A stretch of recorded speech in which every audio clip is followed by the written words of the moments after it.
What's up, y'all? Welcome back to the channel. My name is Drew. I like to go on chill adventures and stuff. Let's just jump right into it. Now, the Coachella Valley Music and Arts Festival, or Chella as they call it, has been one of the world's most popular festivals for a while now, and truly, I think one of the most special experiences you'll ever have. From, meeting beautiful people, to seeing non-stop live music from your favorite artists, to seeing celebrities everywhere, to seeing surprise celebrities, pop out at a show, seeing amazing sunsets out there in the desert. I think it's something you'll truly never forget. I mean, it might even bring you to the verge of tears. I'm crying. I'm about to cry. I am crying. I'm crying. She made me cry. She made me cry. It's alright. I'm the only one crying. It's alright. Thug tears. Oh, I know. I won't cry. But now that I'm a true veteran in the game, I've been 3 years now. I've experienced the magic of Coachella a few times myself, and I've also heard the stories and anecdotes of other people. I realize there's a different side of Coachella that the media doesn't really portray. The side that you're not going to hear about from watching some influencers' vlogs or some social media posts. The crowds, the chaos, the safety issues, and honestly,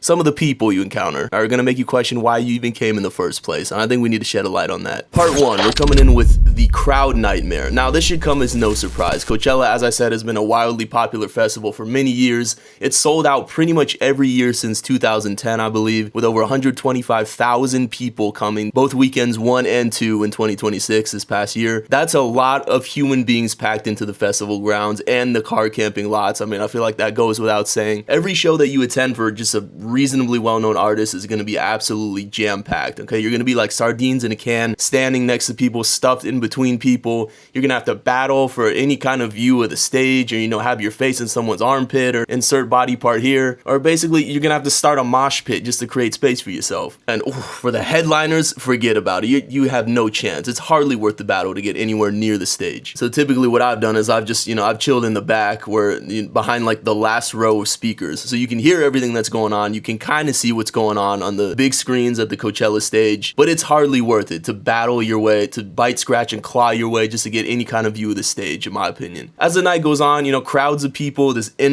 mass influx of people is just going to pour into the festival grounds over time, and it becomes a nuisance just to go from one stage to the next. It wouldn't be Coachella, would it? There was this ocean of people trying to get out all at once. Look at this. Outrageous every time. It quite literally feels like you're going through an ocean of people, especially after the last headliner show. I mean, not to mention waiting in line for porta potties, waiting in line to get into the car camping lot, waiting in line to get merchandise, waiting to get out of the car camping lot, waiting in line to get food, waiting in line to use the showers, waiting in line to go to the silent disco after the festival is already over. I just want y'all to see this line for silent disco. This is outrageous. It's like great. Put headphones on your head. To go put headphones on your head. You gotta stand in this goddamn Great Depression bread line, like for what? I mean, if you don't know how to wait in line for things, I guarantee you're gonna have a PhD in line waiting by the time this thing is over. Like you have to be desensitized to waiting in line. Part 2, I wanna talk about the physical toll that Coachella takes on your body. It is exhausting. You're out there for 3 days. At least if you're like me, then you like to go for all 3 days. But you're gonna be on your feet all day. You're gonna be singing and dancing and getting litty and doing all kinds of, physical labor. You might be carrying people on your shoulders if you're that kind of friend. You're walking all over the place from set to set, from your car camping spot to the festival grounds, and then back, and then to the bathrooms, and then to another set, and then from that set to another set, and then from that set to the bathroom because your friend has to use the bathroom. I mean, I think I've averaged about 30,000 steps per day when I'm at Coachella. Let me say that again for the people in the back. I think I've averaged about 30,000 steps per day based on my health app when I'm at Coachella. Your body is gonna feel some aches and pains for sure. And keep in mind, that's like 90,000 steps, probably close to 100,000 steps if you're there for the entire weekend. That is a lot. Your body is gonna feel some aches and pains for sure. Your body is gonna be going through it. That is a physical toll. And on top of all that, you're battling the elements. You're battling the scorching heat out there in the desert, the crazy Santa Ana desert winds, whatever they are, the extreme dryness that your body is not used to because human beings were not adapted to live in those kinds of conditions. Your sinuses are gonna be acting up. You might have trouble breathing from congestion. You might have the infamous Coachella cough. Your eyes are gonna be super dry all the time. Your lips are gonna be super chapped. They're gonna look like rhinoceros skin no matter what you do. And you're almost always gonna be dehydrated no matter how much water you drink. And unless you're doing a great job of protecting yourself, you're gonna be sunburned, especially if you're of the, the Caucasian variety. I mean, I've seen people get absolutely torched out there. Part 3, this is a big one. Safety concerns. I have quite a few. Now, the Coachella experience, it presents a number of safety concerns, and people are rarely prepared for them. Heat stroke and dehydration, this is obviously a serious issue, and I think the festival addresses this, and it does a decent job of providing a lot of water refill stations throughout the festival grounds. But given the sheer amount of people that are at this thing, that are going back and forth, and that are in the way of each other, and, you know, the manner in which people also neglect to drink water, there's just no plausible way to keep people hydrated at this thing, no matter what you do. Another issue, as you can probably imagine, is, let's just call it substance use. Coachella is well known as a place where people are doing party favors and any kind of drug, every drug under the sun. I shouldn't have to tell folks how dangerous this is, even though I do it every year. People are selling drugs, you know, especially if you're car camping, people are going through the campsite offering you drugs, all kinds of drugs. And people are out there, people are buying them. People are buying random drugs from random people. I've seen it go down. I do not partake, okay? Let me make that real clear. I am a Soberchella. I'm all about Soberchella. The music, the experience, the culture is my drug. That's all I need to get high. I do not do drugs like that. I don't partake at any kind of event. I'm definitely not buying some mystery substance from some musty bearded dude at a car camping lot. It's just, that's not my style. That's not how I operate. But people are out there buying, I've seen this go down. People are buying random drugs, okay? There are buyers out there, and you don't even know what they're laced with, what they're synthesized with, what kind of compounds you're working with in the first place. There's no Costco return policy. It's not like you can buy this and then just give it right back if it's not, you know, everything you possibly could imagine. But, you know, people are buying. People are buying these mystery drugs. They're doing multiple drugs at the same time, taking them together, doing their own chemistry experiments and their human trials. What could possibly go wrong? You're already in a hostile environment where you're dehydrated, you're sick, you're congested, your immune system might be compromised, you're sunburned and fatigued. I mean, you do the math. Whenever I go to Coachella, I always take, at the very least, a first aid kit, all right? Because people often need it. At the very least, they need Band-Aids or, you know, hydrocortisone or antibiotic ointment. And most importantly, I take Narcan or naloxone, some kind of naloxone or opioid overdose drug, because Lord knows, all right, people are taking all kinds of substances. This new thing called fentanyl has been leaving people cross-eyed in these streets and just obliterating the human population. You know, my friends clown me. They like to cook me for bringing this stuff. Like, I ain't it. When are you gonna use this for? I might just save a life. One of these days, I might just save a life. In addition to health concerns and substance abuse, you have safety concerns from festival logistics, as I call it. Now, this year, there was a horrible accident that I just have to address, and a lot of y'all probably know about, where a speaker at the Dulab stage, if y'all have ever been there, you know what I'm talking about with these fixtures where they have kind of the flappy decorative things and then the speakers that are hanging about, I don't know, 30 or 40 feet up. One of those speakers fell onto somebody's head at the Dulab stage during John Summit's set, I believe, and nearly killed this person, okay? Brutally hospitalized them. It was a horrible accident that, like, there literally was blood on the ground. You can probably see footage of this online if you look it up. People claim they witnessed it happen. They saw this person's head get gashed open. You know, the festival didn't really speak on the matter other than saying it was extreme wind conditions. You know, they had to close the entire set, cancel the rest of John Summit's set, and I believe the subsequent set, and have, like, caution tape around the entire.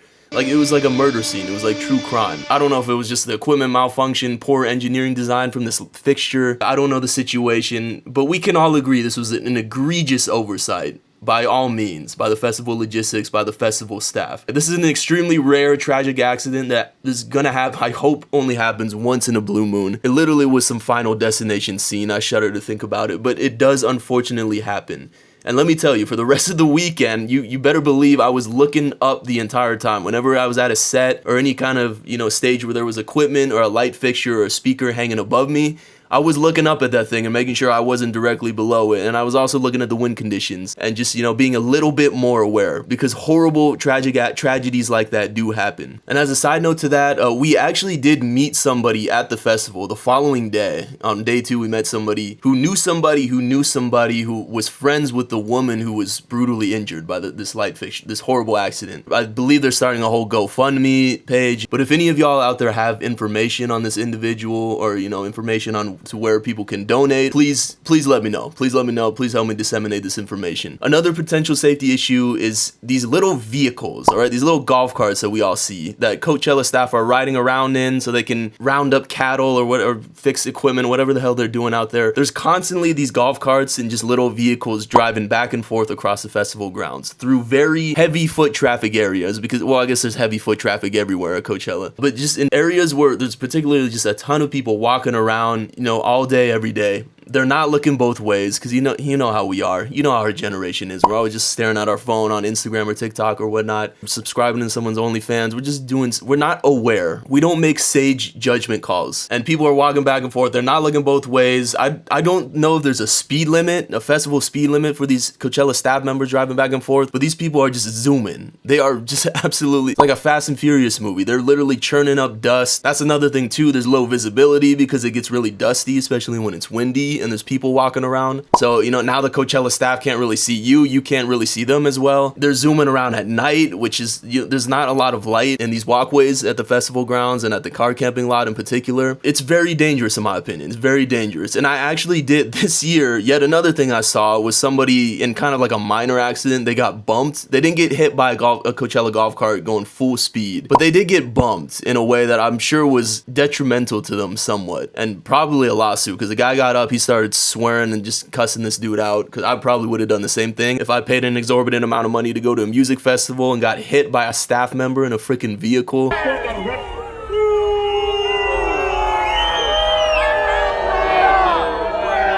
just having fun. Why you gotta do that?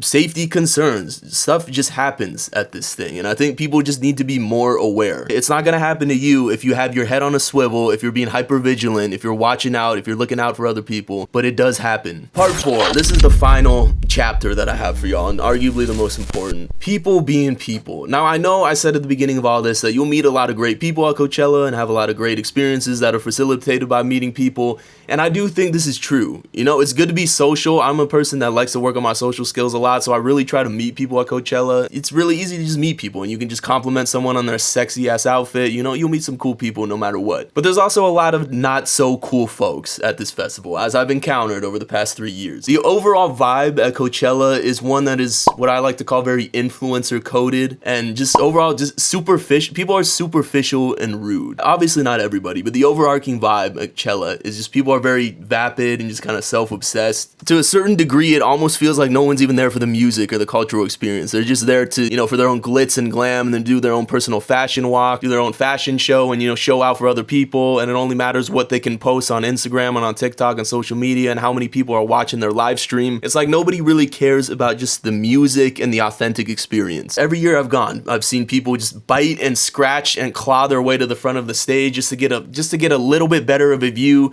People being very rude and inconsiderate to each other, not acknowledging that you're in somebody's space. People will bump into you, they'll step on you, they'll spill crap on you and drinks. They'll behave in just a very inconsiderate fashion that's gonna drive you crazy. It's gonna make you lose faith in humanity a little bit. Or a lot of it. And the worst part is people don't even apologize. Like, I can't tell you the number of times I've been at Coachella and somebody's bumped into me, spilled something on me, like been negligent of my space, and they don't even apologize or like look at me and acknowledge what they did. It's the worst. And also going back to part 3, people indulge in substances, all right? People are gonna be under the influence of whatever chemical item. So a lot of these people that you encounter, their behavior is going to be all over the place. It's going to be extremely volatile. It's going to be extremely rude. They're not going to be aware of you or considerate of you or have empathy. You have to almost treat them like they're wild animals. And you can't expect them to be logical either. They're going to make stupid decisions that could be to the detriment of them or other people. And to pile even more on top of this shit cake that is people's behavior at Coachella, people are creeps. When you're out there in the desert with random people, anything goes, all right? It's like the Wild West, especially if you're car camping and you're just staying within this community of people that are living together and just constantly intermingling in each other's personal space. You have to watch out for other people, all right? I know this is something that you all probably know, but I don't know if you realize the degree to which, people at Coachella can act in like a dangerous fashion. I've heard plenty of stories. I've witnessed friends.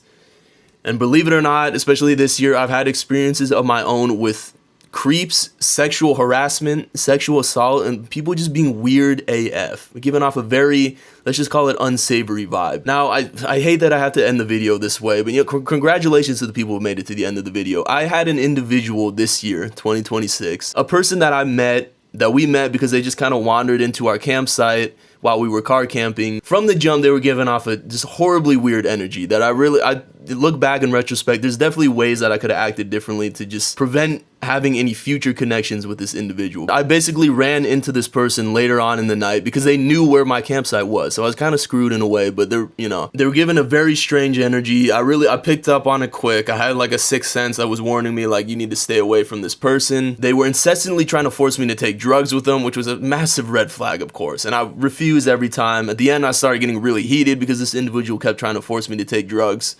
And I just said no so many times. In retrospect, I realized this person was basically trying to incapacitate me with drugs. Like it sounds terrible. It sounds non-plausible, but this really was something that happened. This individual was giving off a despicable energy. And basically, I'm not going to get into it too far, but this person basically assaulted me when I was in my car. This person got in my car with me.